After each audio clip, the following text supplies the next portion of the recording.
క్షేత్రంలో వేప చెట్టు రావి చెట్టు ఈ రెండు లక్ష్మీనారాయణ స్వరూపము గురుదేవతా స్వరూపం ఇవి.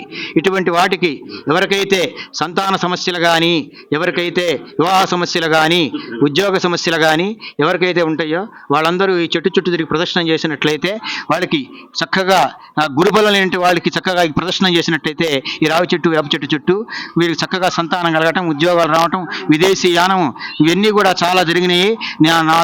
నేను నా సర్వీసులో చాలా మంది చెప్పాను, జరిగినాయి. చాలా మంది వస్తుంటారు, జనాలు తండోపతండాలుగా వస్తారు, జాతకాలు చూపించుకొని మా దగ్గర ఇక్కడ దోషాలన్నీ పరిహారం చేసుకొని చక్కగా ఈ చెట్టుకు ప్రదక్షిణం చేసి ఇక్కడ ఆంజనేయ స్వామికి, సుబ్రహ్మణ్య స్వామికి పూజలు అభిషేకాలు చేయించుకొని చక్కగా వారి కోరికలను నెరవేర్చుకుంటున్నారు. ప్రసన్నాంజనేయ స్వామి, శ్రీ సుబ్రహ్మణ్యేశ్వర స్వామి అశ్వత్థ వృక్షము అంటారు దీన్ని.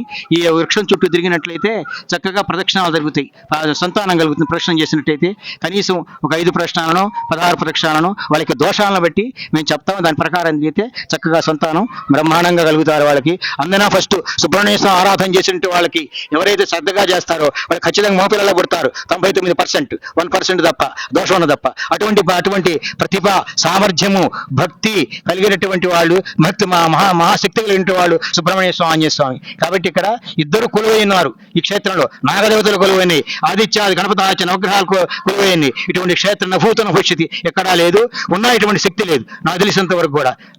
మా శ్రీ అనుభవంతో మేము చెప్తున్నాము. కాబట్టి భక్తులు ఏమైనా సమస్యలు ఉన్న వారు అందరూ కూడా రావచ్చు. ప్రతి ఆదివారం, విడి రోజుల్లో ఆదివారం చాలా ముఖ్యం.